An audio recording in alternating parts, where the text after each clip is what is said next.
How do we start this? I'll just introduce myself and then you can introduce yourself. Yeah. Hey, what's up? I'm Tim Dodd. I'm Ben Hagarty. I'm a professional photographer from Cedar Falls. And I'm a videographer from Cedar Falls. I bought and built a drone last year, about February, March last year, and started flying, and Ben pretty quickly became my assistant. I built a DJI F550 and had a good amount of flights with it. It just seemed like I was always working on it and always trying to fix it up, and the two-man operations never went that well. It seemed like Ben never had any kind of control over the gimbal and all that stuff. There's always a latency. There's always a problem trying to tilt and pan. It's terrible. And just transmitter errors all the time. You know, we couldn't get beyond 800 feet or whatever, and I thought for me I wanted a heavy lifter so I could put an EOS M up in the sky, because as a photographer I really wanted the best photo quality. Yep. And I realized that maybe I could make a compromise by having something that maybe was a better all-around turnkey solution, and not maybe so much about the actual camera, but focus more on the drone. Mm-hmm. That's why I purchased the DJI Inspire 1. So for me, like, I wanted to have an Inspire 1 because I knew we'd be able to just take it out of the box, turn it on, and literally fly it, and it'd be performing better than my F550. Out of the box, this thing is absolutely unreal. The weight in itself and the build is just... The build quality is what really shocked me. The thickness of these carbon fiber legs and everything, and you see the intricacies here in the machining and all these parts. It's significantly better than what I had initially expected. It just kind of looked like a toy online, and as soon as you take it out of the box, you immediately realize it's not a toy, and it's a pretty serious flying machine. And just how small the camera is, the build of the camera, the gimbal, everything, just, it doesn't look like it's going to produce much, but once you're actually shooting and go to playback, you're blown away. Yeah. I mean, instantly. I think the big thing is because it flies so well, and because that gimbal's so well balanced, you just get the smoothest, butteriest videos I've ever seen in my entire life. Incredible. And to be able to flip back and forth, snag a picture. Yep. You can check it in the air. Yeah. Go and shoot video. We're shooting 4K, 30 frames a second. We can adjust exposure on the fly. Yeah. Having full control.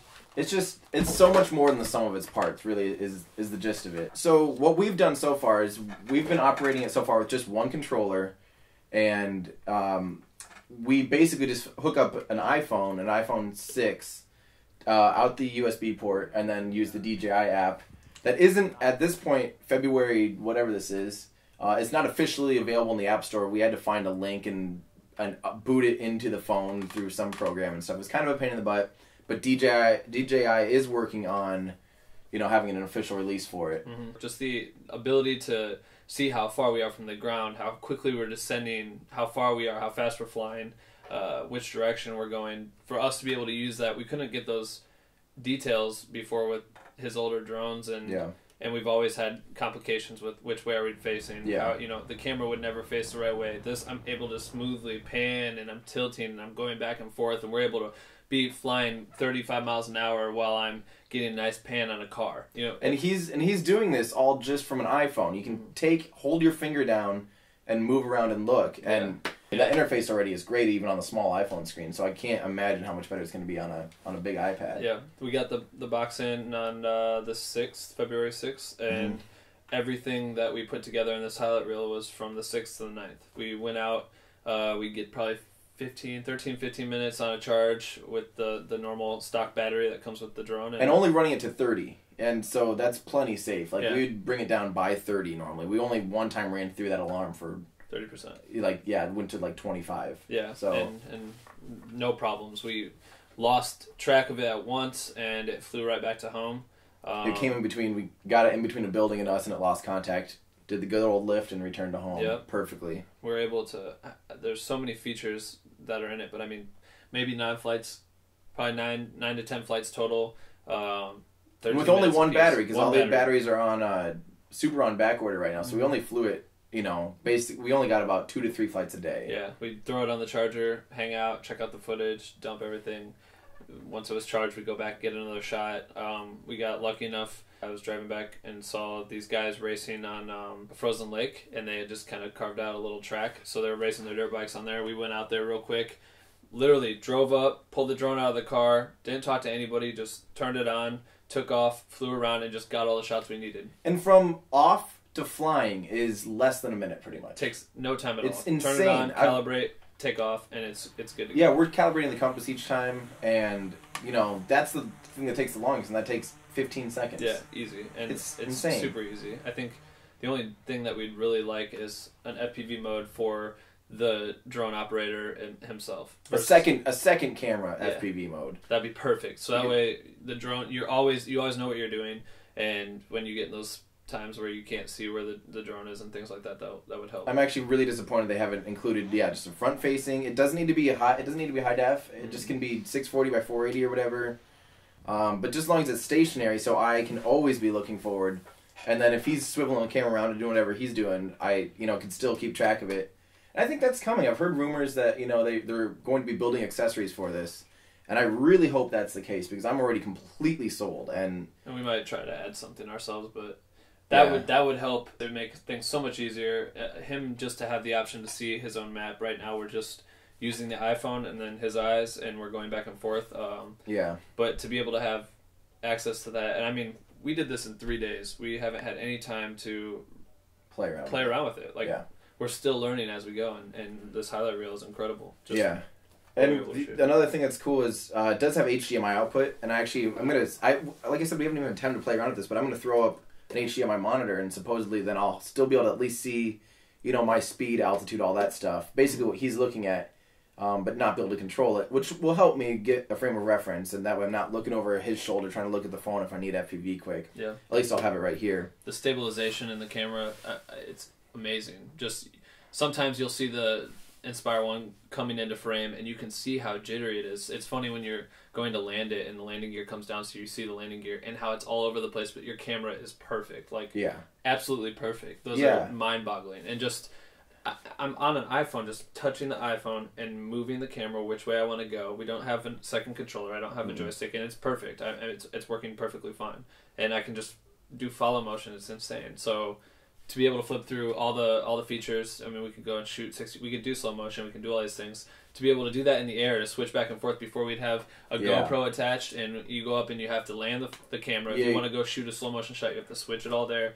I mean, you can do it. Even worse, you're going, especially with photography stuff. When I was flying EOS M, I'd send it up, have manual focus, have all this stuff, manual exposure, shoot a whole bunch, and I have to trigger it each time or whatever, and bring it back down and check out the footage and go, crap, and too overexposed, whatever. Exactly, and have to start all over. This solves every problem. I mean, for right out of the box, put it up in the air, and we did. We got it out of the box, kind of read over the manual, got it charged, went out, and we caught just the tail end of sunset at our hometown. Yeah, flew it downtown, just went up, kind of looked around. It was insane. I mean, literally the first thing I did out of the box, and I'm not an experienced drone operator, is literally the first thing I did is fly it up and just felt so comfortable with the way it flew. Its gains and everything were just absolutely perfect, you know, and I immediately felt fine even flying at FPV because that monitor there's so little latency. Yep. It's so crisp and clear that I felt just that much more comfortable flying FPV only, where I was, I still would barely ever fly my old one out of line of sight. Oh, yeah. And this thing, we're just... Doesn't matter. Before, it would be a risk to go under a bridge at the river. We did this first try. We didn't even see the river from where we were standing.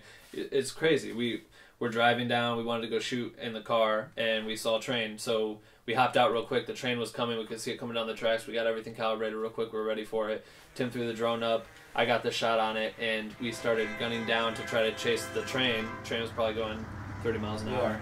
And we started going back, and I thought we were going to miss the shot. I was panning down, caught the front end of the train, and then I was able to pull out because Tim was able to go faster than the train, and we were able to get that wide shot of the train, and it was insane. And we did that all on one battery, and we still had another shot we wanted to get. Look at this. Watch. I thought we were going to miss it, and then you stayed on it. Oh, my God. And then I come back up. Watch this.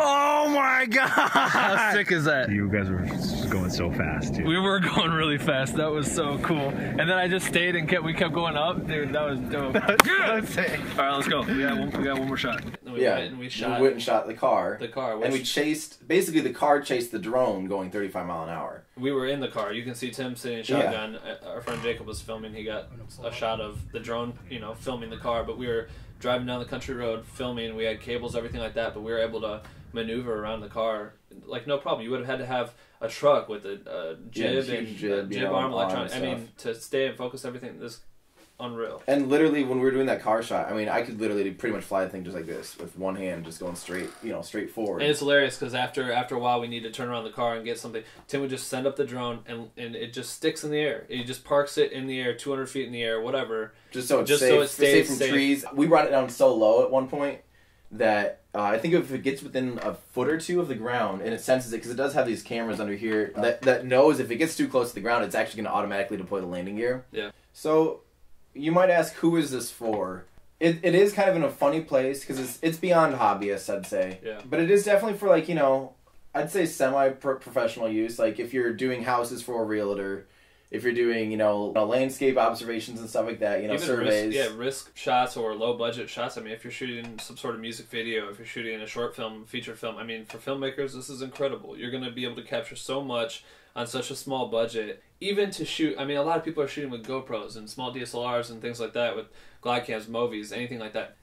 For this little guy, I mean, the quality's there. It's kind of, especially broad daylight. We found it to be very satisfactory. Yeah, for sure. Maybe at dusk and stuff, it'd start to get pretty grainy, pretty noisy. Yeah. But I mean, broad daylight output was really quite satisfactory. We realized we shot all these in auto exposure, and you can see the ISO kind of bouncing around a little bit. Mm-hmm. We'd think that would actually help clean up a lot of the footage. Yeah, this would be incredible for farmers. Go scout crops. I mean, there's hundreds of acres, thousands of acres. Yeah. And that would take forever for someone to go scout that and walk through it on their own, or go hire someone to fly over. This would take care of that problem. I think one of the other things we need to touch upon real quick is this remote. This controller is amazing. Yeah.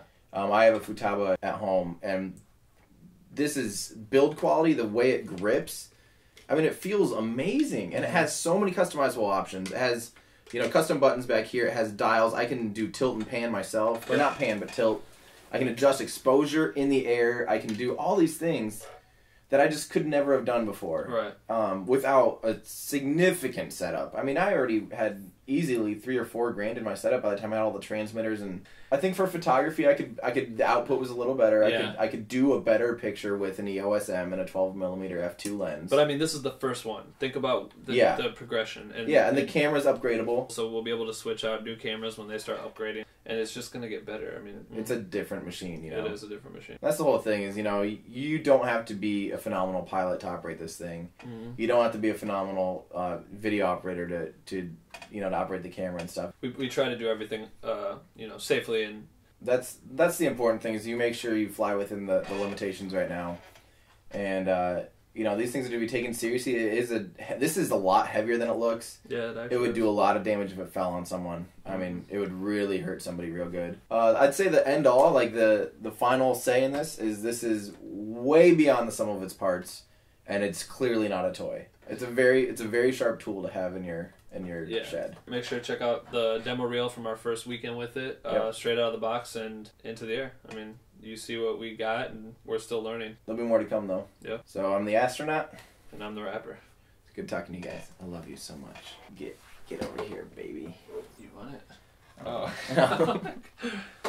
Fart on Susan.